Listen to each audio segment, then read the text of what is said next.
Welcome here to Wake Up Call with Dan Tortora on WakeUpCallDT.com, your one-stop sports shop, and on MixLR.com/WakeUpCallDT. Proud to be here with you inside of the Cafe Kubal Studios. You're also watching on Facebook Live on Facebook.com/LiveNowDT and on YouTube.com/WakeUpCallDT. So definitely appreciate you being here and hanging out with us inside of the Cafe Kubal Studios. Cafe Kubal with 5 locations in our community. You can find Cafe Kubal in Syracuse on 208 North Townsend Street, as well as finding them on 324 West Water Street, 401 South Salina Street, and you can find them on 3501 James Street in Syracuse. You can also find them out in Manlius in their newest location. You could find them in Manlius on 343 Fayette Street in Manlius, New York. So make sure you make your way out there to Cafe Kubal, and we appreciate them so very much. Plenty of awesome stuff coming up on today's show, and before we get started, I have to give a shout out to all the companies that we're proud to work with here in our community of Central and Upstate New York, that being Cafe Kubal, Carvel DeWitt, the Wildcat Sports Pub, Avicoli's, where you can use your promo code online for your online orders and get 10% off at myavicolis.com. That's myavicollis.com. Use the promo code AVS10 at checkout. That's AVS10 for 10% off. You can also utilize your time over at Chick-fil-A Cicero, Canine Camp Dog Daycare, Pizza Man, Millhouse Market, Honda City of Liverpool, and Ma and Pa's Kettle Corn and Popcorn Factory. Ma and Pa's Kettle Corn and Popcorn Factory have a website that's accessible to anybody in the country, so you can order from any one of the 50 states and have it delivered straight to you. You can also make your order online and pick it up in the store. So if you're in the community and you're going to pick it up in the store, or if you're somewhere else around the country and you want to order it, you could get 20% off in-store pickup or delivery if you order online and use my personal promo code. That is DT20 at maandpazpopcorn.com. That's maandpazpopcorn.com. Use the promo code DT20 and you'll get 20% off anywhere in the nation to Ma and Pa's Popcorn. Also, coming up for the big game, the championship game, they have Kansas City tins. They also have Tampa Bay Buccaneer tins. So you can get your Chiefs and Bucks tins in preparation for the NFL championship game at Ma and Pa's Popcorn.com and at Ma and Pa's Kettle Corn and Popcorn Factory on 201 Old 7th North Street in Liverpool, New York. So make sure you make your way over there today. Fantastic show coming up for you today, and I'm ecstatic about this. You definitely have to hang out the entire broadcast because there is so much to unpack with Randy Edsall. He's our first guest on today's show. He's been on the show before when I've had the opportunity to speak with him on the American Athletic Conference coaches teleconference that we had weekly when UConn was a part of the conference, and now they're an independent school for football. When he was there, him and I had the opportunity to talk. This is a conversation well extended from that. Randy Edsall, the UConn head coach who comes from Pennsylvania, who was a tri-sport athlete, and then went on to Syracuse after being offered by Syracuse and Delaware. It was under head coach Frank Maloney. Got to be there with Frank Maloney, Tom Coughlin, George O'Leary, and Coach Mack. Frank Maloney gave him a job after his playing days. He immediately at Syracuse. Then he stayed on the staff, was there with Coach Mack, who retained him on the staff. Then he went with Tom Coughlin to Boston College and eventually to Jacksonville. Then he became the head coach of UConn and brought them from the FCS to the FBS, helped them to become a Division I-A school from Division I-AA, and then he went to Maryland, and then he came back to UConn. A lot of great stuff going on with Randy Edsall. These stories connect to Syracuse and Syracuse's history in such a massive way. He was also one of the players that, from playing and coaching, got to be inside of and a part of the team when they were at Archibald Stadium in Syracuse and all the way to the transition to the Dome opening for the first time. So when it comes to history of Syracuse, New York, Nobody's going to tell it better than Randy Edsall from his point of view. An awesome, awesome conversation coming up in just a second. And then in hour number 2, as you know, here on Facebook and YouTube, we'll start a new video because on Wednesdays we always have an individual video for fantasy football. The Fantasy Football Power Hour, proudly presented by the Wildcat Sports Pub on 3680 Milton Avenue in Camillus, New York. We'll be presenting these two gents in the studs of the upcoming NFL championship game. We'll be talking about Patty Mahomes and Tom Brady by the numbers, and we'll be doing that with Mike Sofka, my co-host, every Wednesday in hour number 2 for the Fantasy Football Power Hour, coming to us from Hall of Fame FantasyFootball.com, as well as our joint venture Facebook group, Winning Fantasy Football. So very excited to have Mike on the broadcast in just a little bit. So with all that being said, inside of MonPazPopcorn.com is what's popping. We talk about Mike, and it's time for Randy Edsall to get on the mic. He'll be doing that right after this fast break, where sports meets life, on Wake Up Call with Dan Tortora. Appreciate you so very much for being here inside of these beautiful and wonderful Cafe Kubal studios. Whether you're listening on the homepage on WakeUpCallDT.com to the embedded feed, or you're on MixLR, YouTube, or Facebook, we proudly welcome you to the show and hope that you're having an amazingly beautiful day that only gets better.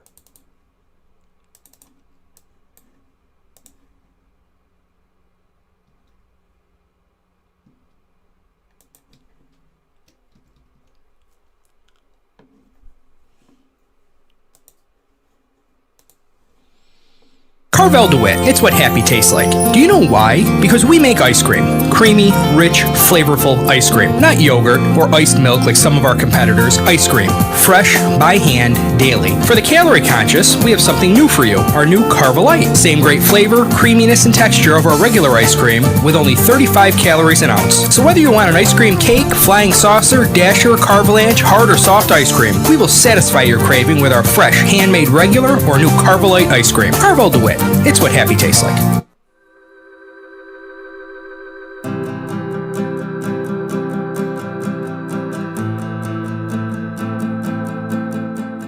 Cafe Kubal offers same-day local delivery of our products, offering no delivery charge for Onondaga County.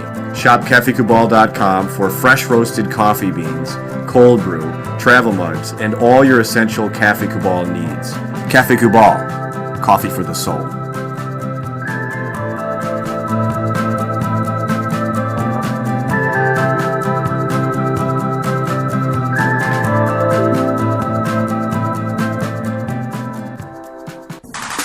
The Wildcat Sports Pub in Camillus, New York is located on 3680 Milton Avenue in the Home Depot Plaza. It is your family-friendly sports bar and restaurant. Folks, some sports bars aren't family-friendly. Some family-friendly restaurants are not sports bars. The Wildcat Sports Pub in Camillus, New York is proud to be both. It is that marriage that you've been looking for years. The Wildcat Sports Pub is your home base for your sports bar and restaurant needs, games for the kids, indoor and outdoor activities, and enough things on the menu to come back every single week and get to try something new. They're open Sundays from noon to 8 p.m., Monday through Wednesday, 11 a.m. to 11 p.m., and Thursday through Saturday from 11 a.m. to midnight. For reservations and party information, call 315-487-2222 for the Wildcat family-friendly sports pub and restaurant.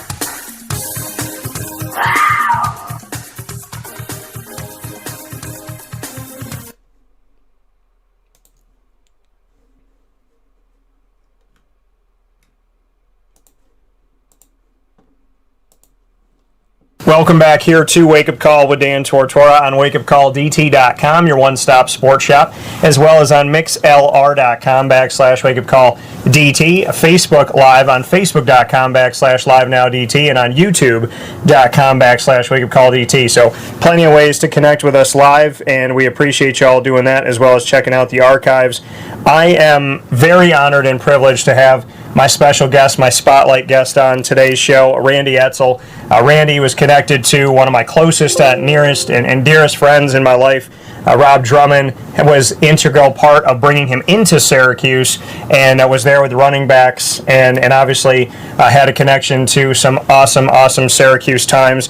And then moving forward from that into UConn, and bringing UConn from FCS to FBS, going off to Maryland, and now coming back to UConn, joining the American Athletic, and now being an independent school. So you can imagine we have a lot to discuss. And Randy's someone that I used to get to talk to on the teleconferences for the American Athletic, and now I feel very honored to have some extended time with a guy that I have respected from afar for a while. So with that being said, Randy, how are we doing today? I'm doing great. Appreciate you having me on. Yeah, Randy, and you know, I mean, this has been a very interesting world for you. We were talking about it off the air, that you don't make anything easy for yourself. Your decisions of where you go and what you do have always been a challenge. Why do you run toward the tornado as opposed to away from it? Well, I just think it's just been the way that I was brought up. You know, that nothing was ever easy. You know, you always had to work for what you got, and it's just that I always love the fact that people tell you can't do something, or you're not going to be successful, at a certain place. And, it's just the competitiveness in me that says, I just want to prove people wrong. And I guess that's something that was always instilled in me in an early age, in terms of, where I grew up at. And in a real small town, we had one signal light, and just not really known for a lot of different things. And then, it's just kind of been ingrained in me all these years, and it's just something that you just like to, like I said, you like to prove people wrong. You like to take on challenges. Yeah, and maybe that's why you and I have, found a way to connect with each other throughout history. Is I like to be the redheaded stepchild, and you do too. So what has the challenge of, these different things, when you said when people tell you can't, it makes you want to prove it wrong, and, you don't mind the fact that there's naysayers and haters out there. A lot of people run away from that. You and I run toward it. What has it taught you in your life that's, with these experiences you've had, and really not caring what other people think and wanting the challenge? What has that done to, make you the person that you are today? How would you kind of describe the adversity you faced and what it's done for you? Well, I think that the one thing is, life is all about opportunities, and it's what you make of those opportunities. And I kind of look at it, and I understand the profession and the business that I'm in. It's all about winning and everything else, but there's more to it than just how many wins you have, in terms of what I think it terms for you to be successful, because of, you're dealing with young people and you're coaching young people. So my whole thing is this, going into jobs, it might not, wasn't always perfect going there, but then what you were going to do is, because you were going to surround yourself with the right staff, you were going to go out and recruit the right people, is that you could take something and make it better than what it was. And I think that's the role of anybody that's going in to accept new opportunities. You want to go in and make that situation better than what you inherited. And I think that's just something that I've always been the underdog, and I just kind of like that role, that it creates a little bit more work, maybe a little bit more stress, but like I said, the end result is, when you talk about, you bring a young man like Robert Drummond into the program at Syracuse, and you work with him for 4 or 5 years, and you see that growth and that maturation and that development of Robert, and to know that you played a part in that, a small part in that, and then to see them go on and be successful, that's really what it's all about, and that's really what drives me. So as long as you can go to a place that that affords you the opportunity to help to make young people better, and if you have the right people, eventually you're gonna be successful and you're gonna win. Coming here from Randy Edsall this morning, a UConn football head coach. Randy, I want to go back. You have an amazing history in my book and a lot of connections to some really cool places and people. I want to go back to high school for you. Football, basketball, and baseball. You played at Susquehannock High School in Glen Rock, Pennsylvania. Bring me into playing 3 different sports and what you took away from being in Glen Rock, Pennsylvania, and how often maybe you try to go back to your hometown. Well, that's one of the things that I really miss nowadays, recruiting a 3-sport athlete, because I thought that by playing football, basketball, and baseball, and then I golfed in the summertime as well. But by doing that, I just thought that you didn't wear your body out as much for one particular sport. You just you gave yourself a chance for more room for development and growth as you got older and moved forward. But growing up in the town that I grew up in, our high school was really made up of 3 towns: Glen Rock, New Freedom, and Shrewsbury. And it was just the work ethic that was instilled by my parents. And always making sure you did things the right way. And if you were gonna get something, you had to work for it. You weren't going to be given anything. And I just look at basically everything was revolved around sports. We were always doing something. We might have been out in the backyard shooting hoops, whether it's football practice or baseball and playing summer baseball, high school baseball. You were always doing something. And the guys in the community, we had a community building and it was a basketball court, and you go down and play against older guys, so you learned how to be competitive. And there weren't any parents there. It was just pickup games, and you played. So I was lucky to grow up in a town like that, because to me, I think you learn a lot more. And it just gave me the drive and the work ethic, and it gave me the fortitude to say, hey, everything's not always going to go the right way. So if you just stick to it and you keep doing what you're supposed to do, things will work out in the long run. And you made the decision coming out of high school to go to Syracuse. You were there under head coach Frank Maloney, and in 1979, the Independence Bowl, the team won that. You were a quarterback on Syracuse's team. Why did you choose Syracuse, and what was the experience like under Frank Maloney?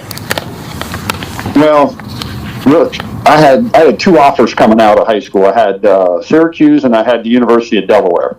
And I had Delaware, early on, and then Syracuse came in, and the opportunity that presented itself. I can still remember, driving to Syracuse after a high school basketball game on a Friday night, and we got into into town and stayed at it was a Holiday Inn at that time, the circular one right down there off the 81. Yep. And got in like at 3 a.m. and went on my visit, and they never even showed us the inside of Archibald Stadium at that time. But it was a great experience for me. Frank Maloney, to this day, I can't thank him enough for what he did for me. Tom Coughlin was my position coach, but the opportunity that they gave me, being there, and then just, meeting the people that I met there as teammates that I had, Bill Hurley, Art Monk, Joe Morris, Gary Anderson, guys like that were on our team. And then, Frank gave me the opportunity to get in coaching. I finished up, and he asked me to stay on as a graduate assistant. And, I was thinking I'm going to go back to Pennsylvania and coach high school and be a teacher and all that. And I said, well, I might as well stay and get my master's paid for, because it'll put more money in my pocket if I go that other route. And, lo and behold, one thing led to another after that year. Then Coach McPherson kept me on as a part-time coach. And, I played at Syracuse for 4 years, and then I worked there for 11 in the coaching aspect of it. And then I went from there because of my connection at Syracuse to Boston College with Tom Coughlin, and went to BC with Tom, and then down to Jacksonville with Tom. And then because of the connection, I worked with George O'Leary. I went to Georgia Tech for a year as a defensive coordinator. So, you talk about the relationships and the opportunities that I got because of the people that I was surrounded by at Syracuse is what put me in the position to have the opportunities I've had in my coaching career. Speaking here with Randy Edsall on Wake Up Call with Dan Tortora inside of the Cafe Kubal studios. Randy, there's really no way around what you just said except for to say these three words with a question mark at the end, but also an exclamation point. You're spoiled. Well, is that fair? I was around a lot of good people, and I mean, you take a look at Frank Maloney's staff that he had when he was at Syracuse. Tom Coughlin, George O'Leary was on that staff. Jerry Angelo, longtime general manager. Dennis Fitzgerald, who ended up coaching in the NFL for many, many years. Kenny Baker, who's very successful in real estate down in Florida. I was fortunate. And, Gary Blackney, who came on Dick McPherson's staff, and then the people that Mac had, a lot of guys went on to be head coaches. And, and the big thing was, I think, because of, my background is, a guy I'm still in touch with today, Jim Rogers, who's was very successful in business, was coached at Florida and a couple other places after he left Syracuse. But those guys kind of were my mentors and brought me up, through the profession and got me, in position to have the opportunities I had. So, I'm forever grateful. And when people say that, or people don't think that relationships matter, relationships are huge in terms of your life, in terms of not only helping you maybe connect to other opportunities, but also to show you and teach you how to do things so you can have those opportunities for yourself. Yeah, and it is, and you talk about these relationships, and it's incredible the people that you got to be around, and you hear these names. I mean, I hear these names, the Tom Coughlins and the George O'Learys and the Frank Maloneys and Coach Mack and all of that, and it really does make you stop. And I've seen a lot of these. I've interviewed Tom Coughlin on my path and George O'Leary, and to think about the Syracuse staff that was there and getting to meet Coach Mack before he passed away. For you, Randy, to be with Frank Maloney and for him to give you an opportunity as a player, like you said, you had two offers, Syracuse and Delaware, coming out of high school. For him to give you an opportunity to play and then right after to say, I'd like you to get into coaching. I mean, that doesn't happen every day, that a coach is actually a part of two chapters of your life, giving you an opportunity to play and then giving you an opportunity to coach. What will you always appreciate about Frank Maloney, that he affected two different things in your life and he essentially opened the door for you twice in your life? Yeah, I think the biggest thing, and then I was still in touch with Frank up until the time that he passed away. I think the biggest thing was he was always upfront and honest, with you. He never told you what you wanted to hear. He always told you what you needed to hear. And I can still remember the time, because I was ready to leave Syracuse and go home. It was in my junior year. And I remember calling my dad and telling my dad that, talking to him, and he said, well, if you're going to do that, then you go in and you're going to see Coach Maloney and you're going to go in and talk to him face to face. So I went in and I talked to Coach Maloney and told him, I said, Coach, just don't think it's going to work out here. I'm going to head home and look to do something else. And he kind of sat back and was kind of taken back. He said, he just says, well, I think that's going to be the wrong decision for you. I don't think that's the right decision. He said, and I'm not going to guarantee you're ever going to play here, but I think if you ever went home, he knew where I came from. And he said, if you ever go home, he said, I don't know if that's going to be, it's going to make you successful. And so I left. And then he said, think about it. And, next day I went in, I thought about it and everything else. And, I decided to stay. And thank God I did. And, thank God that, because, not only him, but when I left, Coach Zuccarelli, who's passed away, our DB coach, I was in the locker room and he came and got me and talked to me. And fortunately, I had people who cared about me and but told me straight up, and that was the thing that I'll remember about Frank, is just giving me those opportunities, always believing in me, and always just, telling me what I needed to hear not what I wanted to hear. And I think that's something that I've carried along with, how I handle my own players, over the years as an assistant coach and then as a head coach.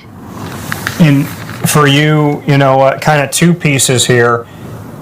Because Syracuse talks so much about Ben Schwartzwalder and Coach Mack, and there isn't, and Paul Pasqualoni, but there's not always a lot of chatter about Frank Maloney. What should Syracuse fans know about Coach Maloney, number one? And number two, what did it mean to you that when it went from Maloney to Coach Mack, that Coach Mack kept you on the staff and wanted you to be there, which prolonged your time at Syracuse and obviously helped you out with being a running backs coach, a tight ends coach, and then switching to the defensive side. So what should fans know about Coach Maloney? And secondly, what did it mean to you that Coach Mack saw something in you to keep you on the staff when there was obviously a changing of the guard at that point? Well, first of all, I don't think Coach Maloney ever got the respect that he should have gotten at Syracuse. He had to come in and replace Coach Schwartzwalder. The program was really down. The facilities were really bad. He had to do some of the things that, and maybe said some things that people didn't like, but the program wasn't in real good shape. But if you take a look, at the people that came through the Frank Maloney era, some of the best players in the history of Syracuse football, Art Monk, Joe Morris, different guys, Gary Anderson, all these guys. If you take a look, Bill Hurley,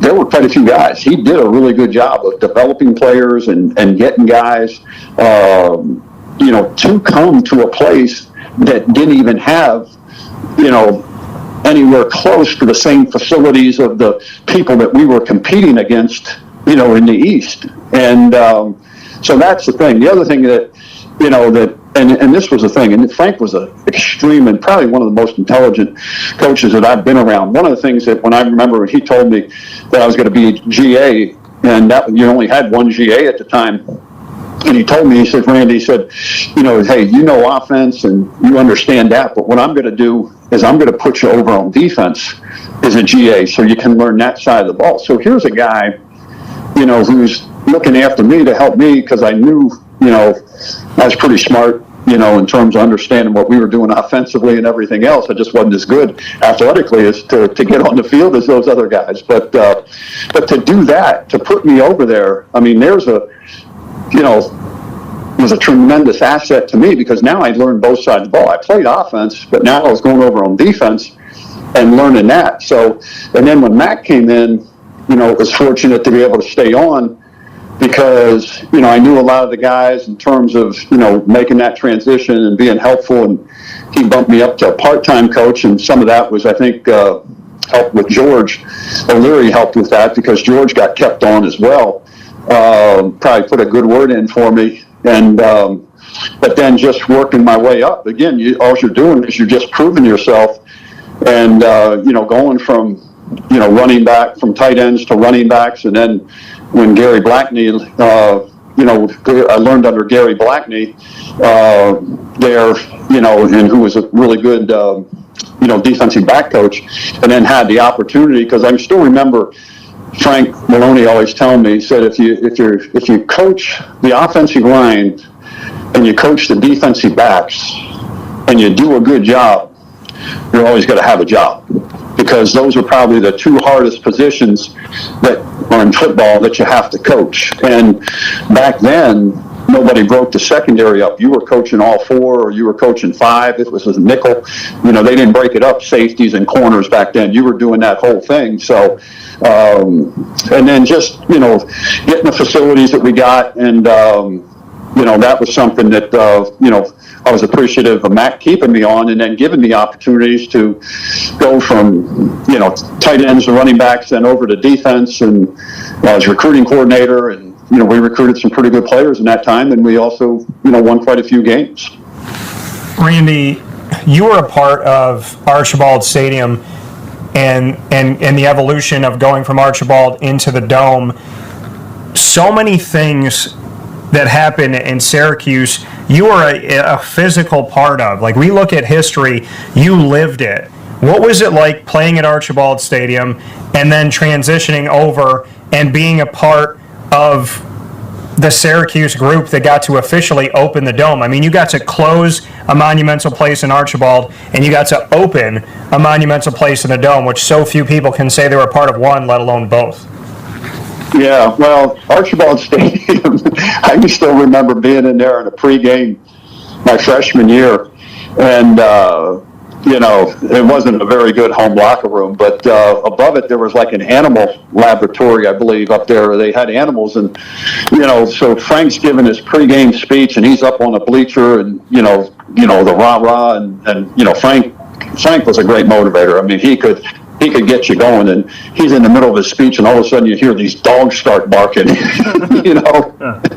everything. So you have that, but then, you said, like, the last game in Archibald, I threw a pick right before half, and then at the end of that game, I can still remember the fans and the Syracuse police. They were on horses, and they had that cinder track around it, and it was all concrete stands and everything else, and people started coming on the field, like the police were down at one end, and they'd take the horses up by the other end, and they were down there, and I mean, lo and behold, you couldn't do it. And I used to remember a few of us, Bruce Babcock and maybe a couple other guys, after the game, we just kind of locked our arms together and had our helmets strapped on, and we just kind of ran and through a bunch of people, knocked people down just to get to the locker room. But in its day, I'm sure it was a great venue, but it kind of outgrew its time.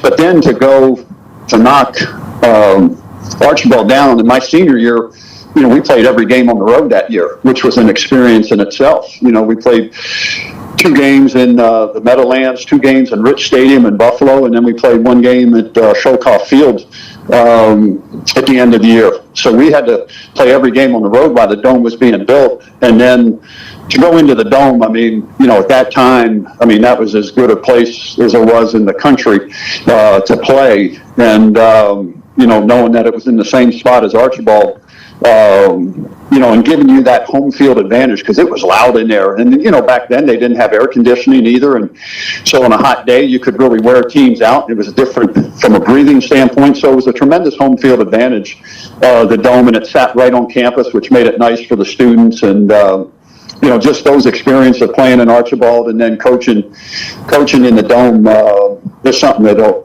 always remember and cherish. Bill Hurley, Joe Morris, Art Monk, Gary Anderson, you named off your teammates. They all played in the NFL. Tremendous players. What can you say about what they taught you, and do you try to keep some relationships still going today?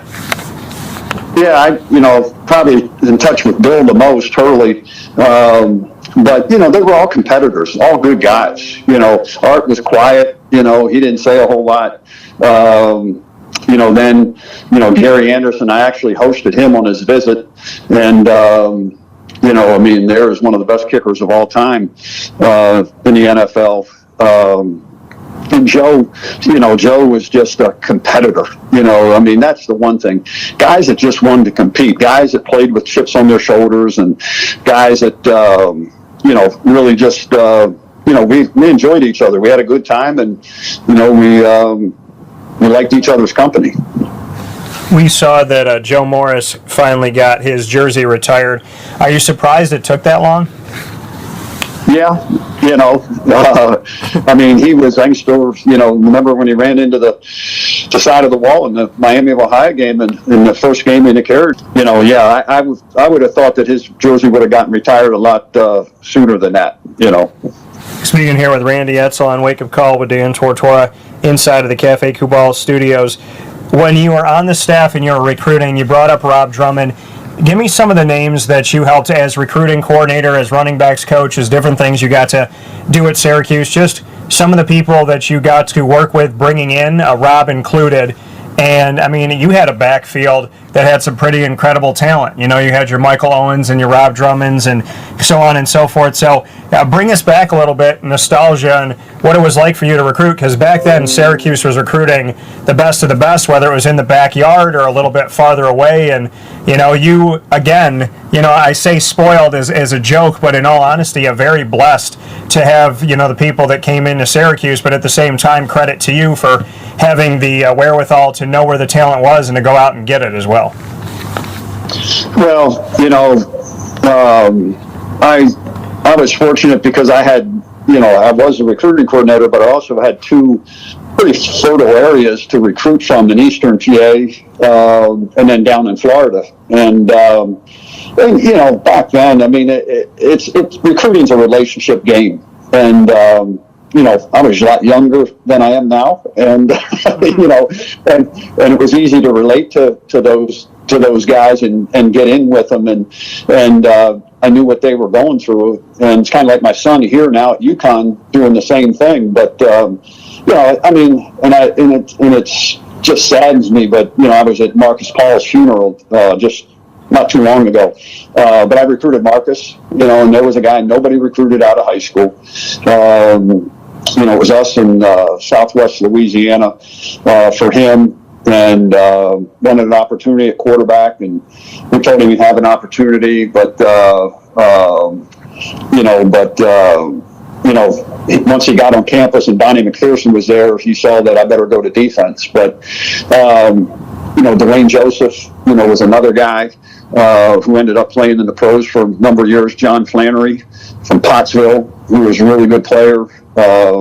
Cadre Ismail, you know, so as you said, Michael Owens, there's a lot of them. There's too many that I can't remember, you know, and you know, EJ Dowdell, you know, from right there in Nottingham, and bunch of guys. But you know, and that's the thing that's neat, because you still stay in touch with those guys, and you know, you don't see them as much. But Rob Drummond, I mean, just to be able to bring guys in and see the success they had, you know, was obviously made the right decision, not only from a talent standpoint, but also from a character standpoint. And then, you know, Terry Richardson, Michael Owens, you know, those guys. So, you know, it's neat to see those guys. I saw David Holmes at the funeral.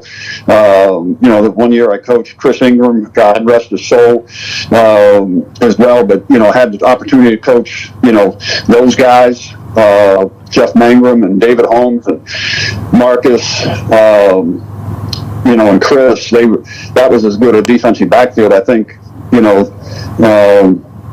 Syracuse has ever, one of the best ones they've ever had. So, you know, those were the good things that you remember those times, and it was just a bunch of fun. You talk about those relationships, Randy, and the ones that you create. When you were there playing, having Tom Coughlin and George O'Leary on the staff, and then you got to go work with Tom at BC and then with the Jacksonville Jaguars, and got to work with George O'Leary at Georgia Tech. What did those moments mean to you, and what was it like to work for Tom Coughlin collegiately and in the NFL, and then to work with George O'Leary, two guys that I greatly respect, that came from Syracuse, you know, and on that staff, and obviously built some awesome coaching trees as well and success for themselves. What was it like to work for Tom Coughlin and then to work for George O'Leary?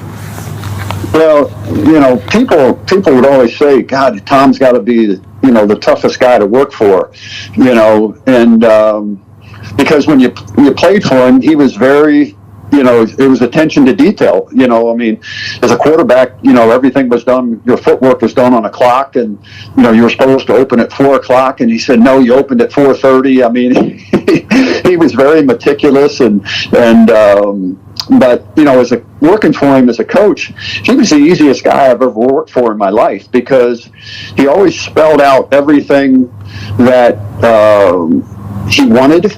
And as long as you did the stuff you were supposed to do, you did your job, you never had to worry about anything, you know. And he was always a guy that told you, said, hey, when your work gets done, go. Walk out the front door. Don't be walking out the back door.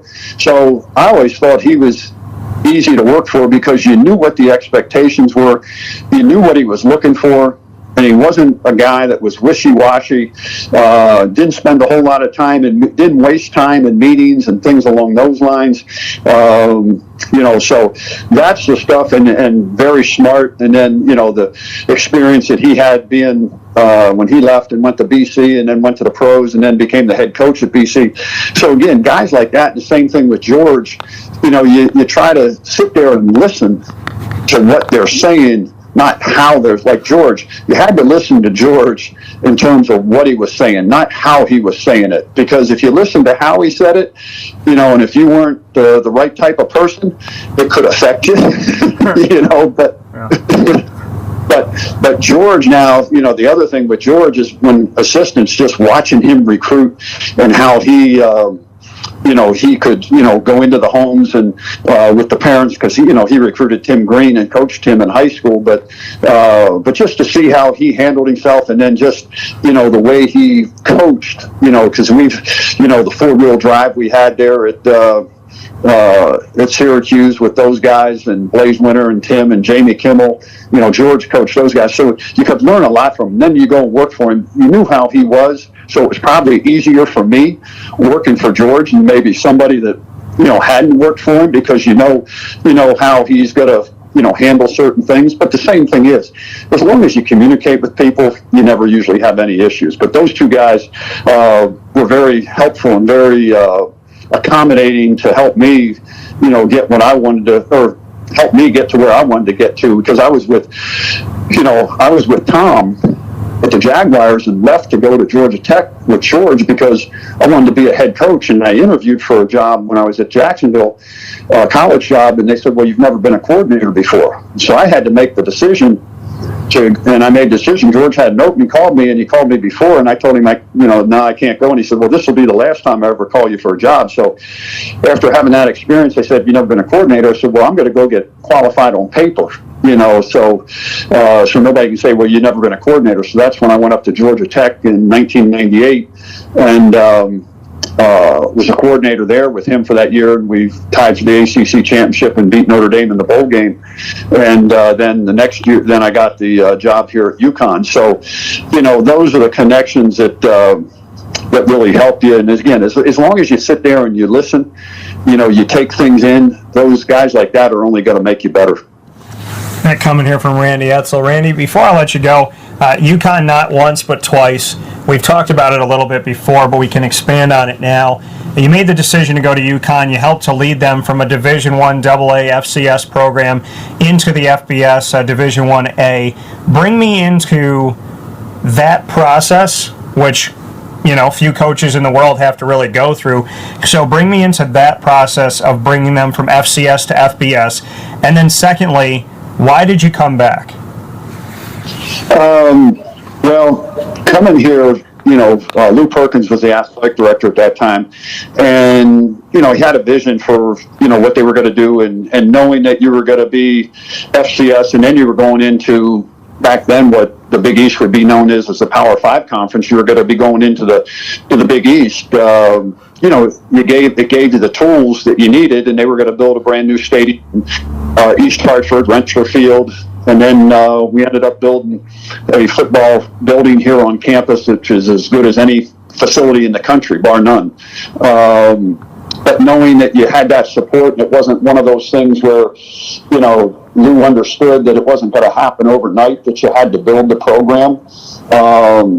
And seeing that they did have success here in basketball, you felt that, you were coming to where, I felt that Lou knew what it took to be successful, and he was going to give you the resources to be successful. And that's all you want as a coach, is as long as people give you those resources. And, it took us, like 4 years to get to where we really needed to get to. And then we started doing the things that we needed to do. And then ended up going to the Fiesta Bowl there in the 2010 season, in 2011 there, January 1st. And then coming back, I saw, kind of what was taking place with the program, and knowing in terms of what we built here before, and to see where it was at, you say, okay, let me see if we can go get this done again. But, coming back, it was, you weren't in the Big East. Now you were in the American Conference. And I think we're well on the way to going to where we need to go. I mean, you just can't take a program and turn it overnight. To me, it takes time where you got to bring in the right people, because this is a program where, we're going to go out and develop kids. You got to find kids that have the ability, have the work ethic, and you're going to develop them. And, that's a 2 to 4 year process at least to get those type of kids to do that, and then to be able to be competitive and win with the schedule that you're going to be playing. So that's kind of what we've been focusing on, was player development and getting kids, because again, now all of a sudden you don't have the Big East cachet that you can throw out there, and then leaving the American and going independent. It's we're going to play more Power 5 schools, so that is helpful, but it's just that process that you're going through. But as we go into 2021, I feel like this will be our best team, and by not playing last year has really helped the kids that we have on our team get a lot bigger and stronger, because most of them didn't redshirt because they've had to play because they were the best guys we had. But now having them have that year where they've been able to lift and get bigger and stronger, and we've been able to do more from a football standpoint, from a scheme and mental standpoint. I think we're going to be well positioned here in 21 to have a good year, and it's just something now you have to go and continue to build on. The fact that you're going to be playing 4 to 5 Power 5 schools. Each and every year, and then you're going to play Army and some of the other schools here locally, and just find those kids that dare to be different. That's basically what it comes down to. Who wants that challenge? And that's what it is. It's a challenge, and find those kids that want that type of challenge, that want to do something that maybe people don't think they can do. Why Maryland in the middle of all that when they were a part of the ACC? Why did you want to kind of challenge yourself and go that route before you came back to UConn? Well, I was always a Maryland fan growing up, because I grew up right basically on the Pennsylvania-Maryland border. So growing up, I wasn't a Penn State fan. I wasn't a Phillies fan. I wasn't anything of a Pennsylvania fan. I was a Baltimore fan. I was a Orioles fan. I was a Colts fan. I was a Maryland fan. And that was something that was always intriguing to me. And then plus at that point in time, I'd lost my dad, and so my mom was down in that area, and it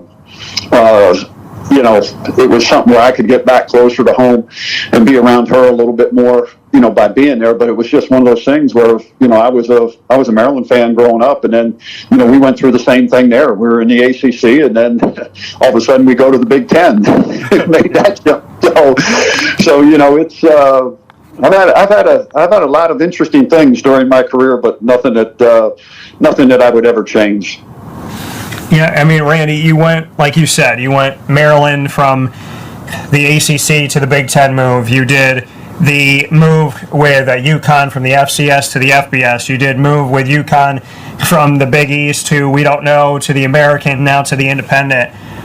Do you feel like everywhere you go, there's some type of ripple effect that God puts in the water? I mean, are you afraid to go anywhere else at this point, thinking that, maybe they won't even jump conference, they'll go play in another country at this point because you've seen so many different things happen? Yeah, I don't know. I mean, I think that's what makes life interesting, and that's why you always just, you try not to assume anything. You just take it one day at a time. And you know what? There's people that have things a lot worse than what I do, in terms of doing all those different things that you just talked about. So to me, it's just one of those things where you just, each day you get up and you attack each day, knowing that you just give everything, your best ability, give 100% to what you're going to try to do that day to make the situation that you're in better. And at the end of the day, you go to bed, and you put your head on the pillow, and you wake up and you do the same thing the next day. And that's kind of what's, driven me and gotten me to where I'm at. And when the time comes where I feel like, hey, I've given it all I have, and, I'm going to go down to my house in Florida and relax and play golf and travel and enjoy that part of the next chapter. So like I said, life's going to throw you a bunch of different curveballs, and how you react to them is going to determine the success that you have or the happiness you have with what you do. And I've been very fortunate because this is my 41st year of coaching, and the one thing that I'll always appreciate and is those relationships, and going into people's home just like Frank Maloney did to me, come into my home and gave me an opportunity. Yeah. And then to see what that's done, and to be able to do that as a coach and as a mentor and a parent away from home, to do that for other young men, that's why I do what I do, and just seeing those young men, because I've had kids come in here and say they want to transfer, and I tell them my story. I said, I know what you're dealing with, but let me just lay it out to you this way. And some listen, and some decide they think it's better to move on, and then you just wish them well and support them, and you do that. But I've been blessed. I've been blessed with the people I've been around, the places that I've been, and to be able to work with all the great coaches that I've worked with all the outstanding young men that I've been able to work with. So I've got no complaints. And Randy, when you were with UConn, it was the Big East. Then the Big East dissolved and became the American Athletic. The only thing left of the Big East was UConn, which really was a true member, and then there was Cincinnati and South Florida, which never really felt like it was the Big East. And then, we see the American. What was it like for you to coach in the American? I know obviously record-wise it wasn't ideal for UConn, but when you came back to UConn, what can you say about your time in the American Athletic? And did you agree or disagree with the school's decision to join the Big East, which obviously made you independent because the American was not going to keep UConn on as a football-only school? So what was it like for you to coach in the American?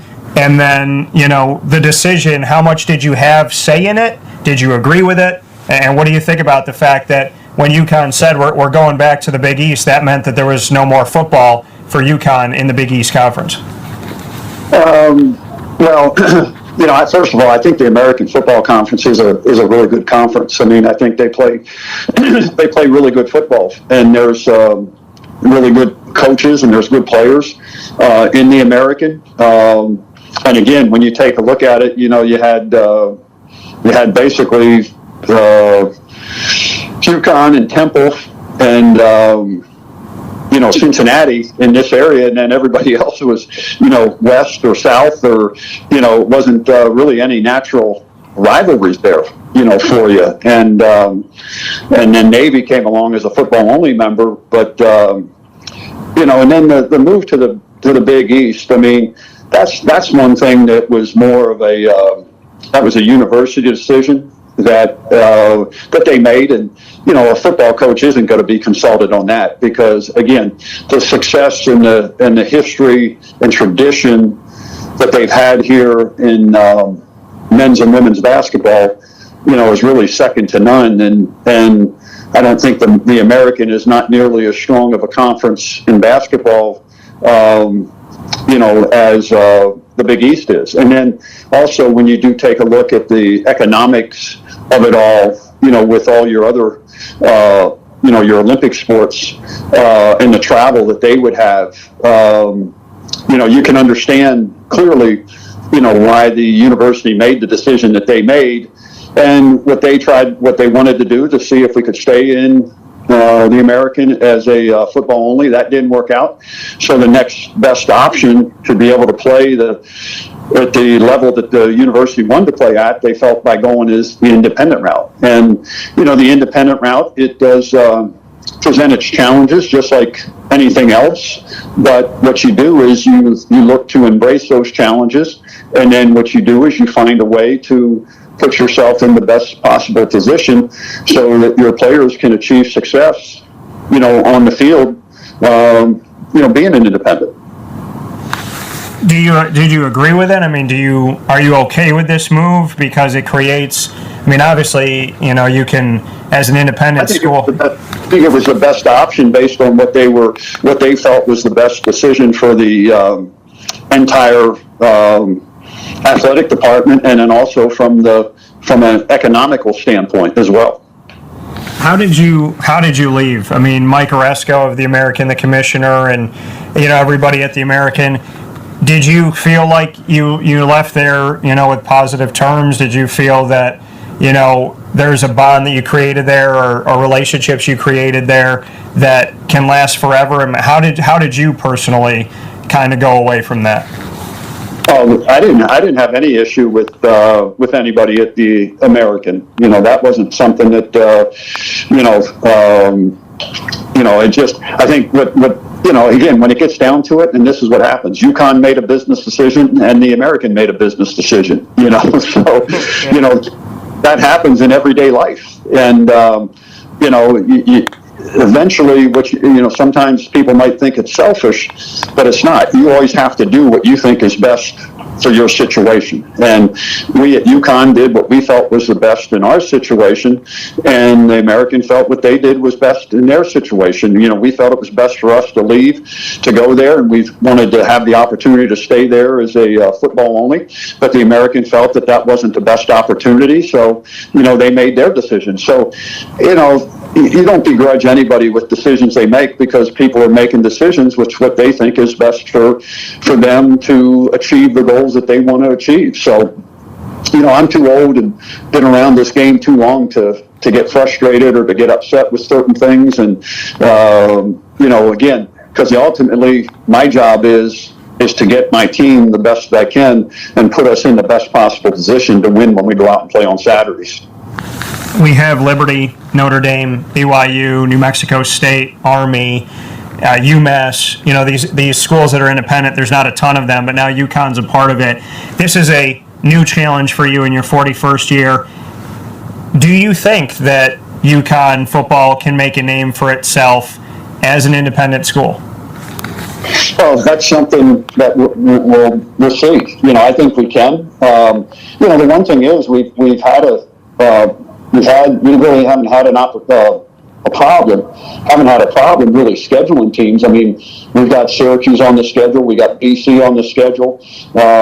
We have some of those teams that we've played before on the schedule. We're going to get Pitt on the schedule. So teams that we've played previously here in this region that were part of the Big East. We're able to schedule. And then, like I said, we got Army, which is a trip that's close to here, UMass, which is close. So from the standpoint of there, I don't think we'll have any problems filling our schedules out. And before I let you go, Randy, quickly here, you've been in the Northeast the majority of your coaching career with BC and Maryland and UConn and Syracuse, and to have these connections that you've had and you've built over time and putting the schedule together, like you said, getting Pitt on the schedule, BC, Syracuse, how important is it for you to keep that Northeast feel? And do you still feel that Northeast football is relevant? I know it meant a lot to Coach Pasqualoni. I know it meant a lot to Coach Mack. And, you talk about Frank Maloney and whatnot, and Doug Marrone really preached about it when he was at Syracuse. Do you feel that Northeast football is still strong and has a place, and do you want to keep that as a main point of your schedule? Maybe find a Penn State in there and try to play these Northeast teams for UConn and have these rivalries, or create potential opportunities with teams that are only a few hours away. No, I don't think Northeast football, and when I say this, I don't think Northeast football is as relevant as it used to be. And the reason being is when the Big East decided to dissolve, and and teams left, after it wasn't playing football anymore. I think that was kind of, you had teams going to the ACC, then you had teams going to the Big Ten. It's different because everybody's in different conferences, and you don't have that same every weekend rivalries going on. with those things. And, the thing that's disappointing to me, and this goes back to the days of the Big East and again, it's decisions that people made. But I think if people made different decisions and look back on it, you could have had one of the best conferences in the country if you would have made it an all sports conference when Miami was involved and everything else. You could have had a pretty darn good conference that, controlled, would have been better than the ACC in my opinion, but, the powers that be didn't want that to happen, or, they could have had, Penn State come in and let them come in from the get-go, everything else. But, there were decisions made, and it was more basketball driven at that time. And now what's happened is football is the big revenue producer. And so that to me is where the downfall was. So you move forward here. UConn decided not to play. A lot of teams decided initially not to, and then they did. Ultimately, hindsight 2020 of the year 2020, what does it benefit UConn to have not played this past season and going into being an independent after having a break between the American and the jump to independent? What does that do positively for you? And then a question back to your roots and your connection here. How important is it for you to recruit Central and Upstate New York? Continue to do that. But we're always going to recruit New York because, again, it's really a bordering state. And I have Frank Joffrey on my staff, who's a Syracuse grad, and he's from up there in the Rome area and Rome Utica area. So, we're going to recruit that. And because I do think you can find players that can come down. And we got a really good running back, Nate Carter, out of Rochester. Wasn't heavily recruited, but I think he's going to be pretty good here with us. Came in last year, would have been a true freshman this year. But the decision for us not to play was one based on our situation. I mean, when we got back here for the summer, and I started to see what was going on with with COVID and the pandemic, and then what our state was doing, and the restrictions and everything else. I mean, I just didn't see a way. And then when it went to a conference-only schedule, for the most part, with all the conferences, to try to put a schedule together. We could have put a schedule together, but with all the other things in terms of the regulations that we had here and what you saw going on, and, knowing that, like we couldn't even use our locker room to shower in, and how are you going to play the games, and, after the games and all that, it was just a situation that you looked at it and you said, hey, why are you going to have this mental strain on these kids, all season long? I mean, that's not really a healthy situation. So just felt it was better for us to say, okay, hey, we're not going to play. We're going to take the time to get bigger and stronger, use that time in the weight room. We still got like 25, 26 practices in that we were able to get in. And, so I think we got better because, our kids that didn't have the opportunity to redshirt, basically we redshirted the program for a year, which is what we needed. That was good for our program. Every program might not have been in that situation, but for us, that was something that was beneficial for us, and I think it's going to pay dividends as we continue to move forward. Last note here with Randy Edsall, and you spend extended time with me, so I owe you a beer when I see you. But I gotta ask you here quick. Two final notes here. Your family, your wife Eileen, your daughter Alexi, and son Corey, just what you can say to your family being with you through all this. I know Corey's on the staff with you. And then secondly, why is UConn, what sells UConn? So what can you say about the family? And then, as you step forward with UConn in 2021, what's the selling point for UConn? Why should student athletes come there? Well, first of all, if you don't have a family that I'm lucky because my wife was a former athlete, she understands it, so she's been supportive for all these years. And then, my daughter went here to UConn when I was coaching here. My son went to Maryland when I was coaching there, and my daughter works for the Chick-fil-A Bowl down in Atlanta, so she's involved in football. And Corey's here, so you have a family that understands it, that gets it, that.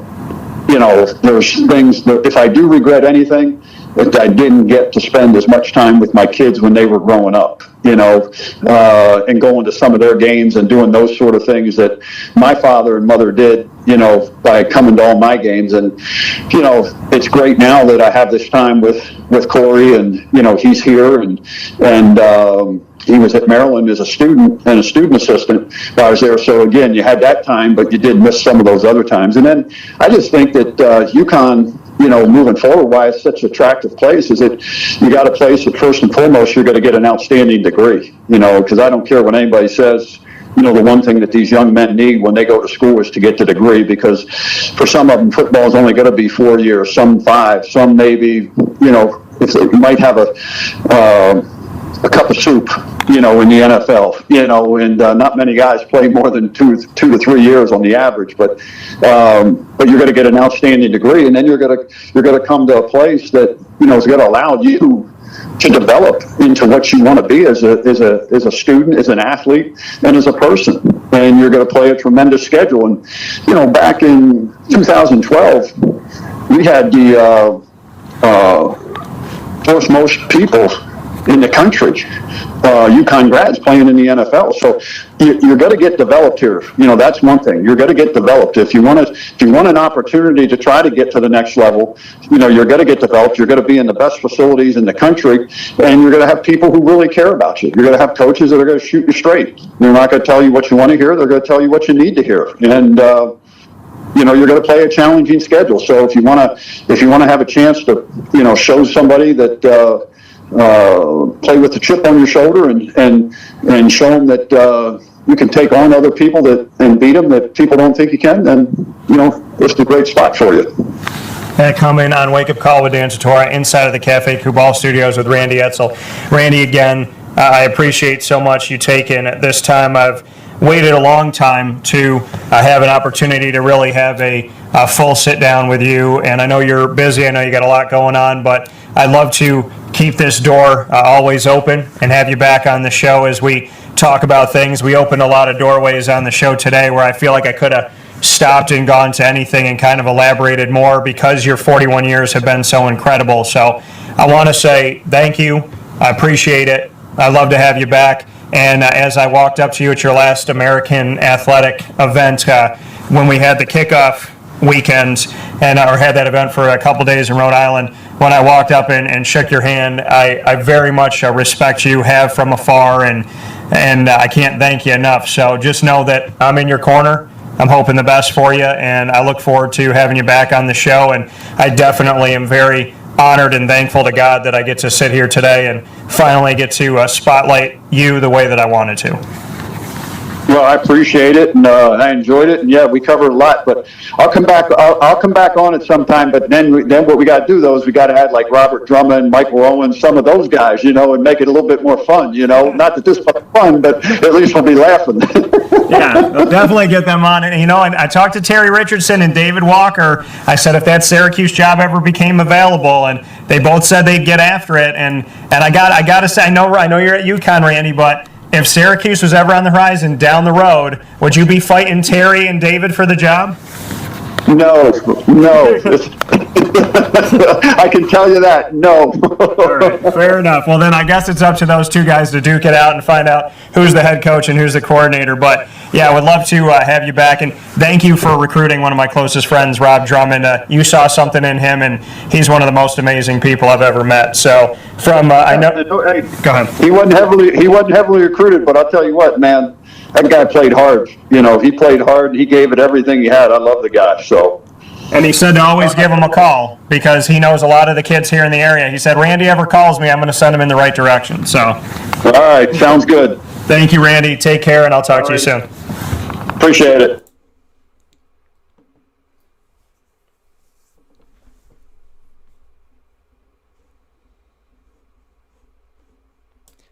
That coming once again from Randy Edsall here on Wake Up Call with Dan Tortora on WakeUpCallDT.com, your one-stop sports shop, mixlr.com/WakeUpCallDT, on Facebook Live on Facebook.com/LiveNowDT, and of course on YouTube now, where we are live as well on YouTube.com/WakeUpCallDT. Fantastic conversation. with somebody that I've been wanting to talk to for a very, very long time to this extent. We've spoken, but never to this length, and I never thought that I would learn as much as I have. I thought that I would learn a lot of things, but I mean, the wealth of knowledge and wisdom that Randy has is even deeper than what I had anticipated. And isn't that what's awesome about life? Is that when we, hope for something good and we get something great, we dig a little bit to hope we'll find something, and we find a lot. So thank you to Randy for the opportunity to speak with you. Thank you for your kind words about people I care about, like Michael Owens and Terry Richardson and Rob Drummond and so on and so forth, and Joe Morris and company. Thank you for your time at Syracuse. Thank you for your words on Frank Maloney and Coach Mack and Archibald Stadium and the Dome and Maryland and UConn and BC and Tom Coughlin and George O'Leary and the Jacksonville Jaguars and so on and so forth. It's incredible. And as he starts, I believe he says 41st year of coaching, I give you my absolute best as UConn embarks on a new era, and he is challenged once again as an independent coach as UConn has left the American Athletic Conference, and the Big East does not have football, which places them in the position of now being an independent school in football. So excited to see what Randy's going to do. I trust in him and have faith in him, and I look forward to talking with him again soon. This special has been truly something special, and that's all because of Randy. Inside of the Cafe Kubal studios, we'll take a step aside for a fast break, come back, get you set for fantasy football right after this, where sports meets life on Wake Up Call with Dan Tortora. Thank you so much for hanging out with us here today and every Monday through Friday from 9 a.m. to 11 a.m. Eastern Time.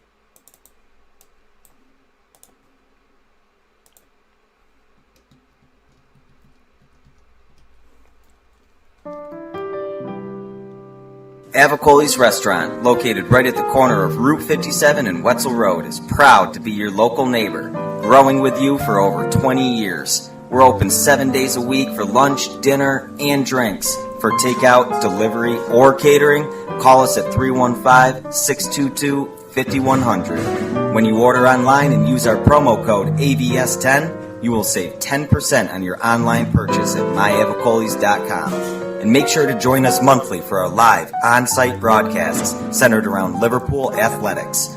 Avicoli's, your local, trusted neighbor right at the corner of Route 57 and Wetzel Road.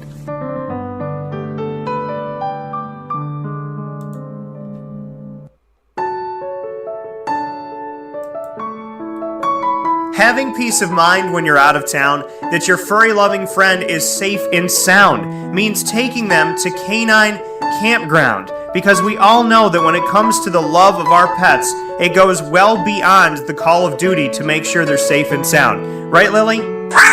So take a ride to 242 Johnson Street in East Syracuse, New York, and see Canine Campground and where your dog will be staying in the classic cabin, the executive cabin, the grand cabin, or of course the luxury cabin, because if you know Lily, you know she loves luxury. Now you don't have to wait to the last minute to find a family member or a friend that'll take your dog for a few days.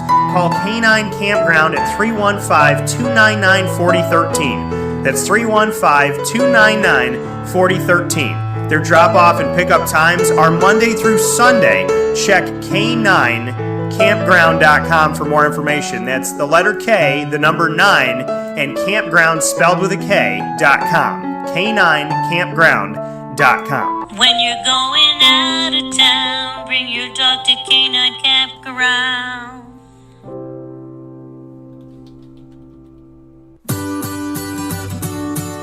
Trapper's Pizza Pub, located on 5950 Butternut Drive in East Syracuse. Right off of Bridge Street is your local community supporter right around the corner. Join us on site at Trapper's Pizza Pub for our live monthly broadcast supporting Central New York student athletes and their sports programs. Call 315-438-4444 for more information. And find us on Facebook and Instagram at Trapper's Pizza Pub. Trapper's Pizza Pub, your local community supporter right around the corner.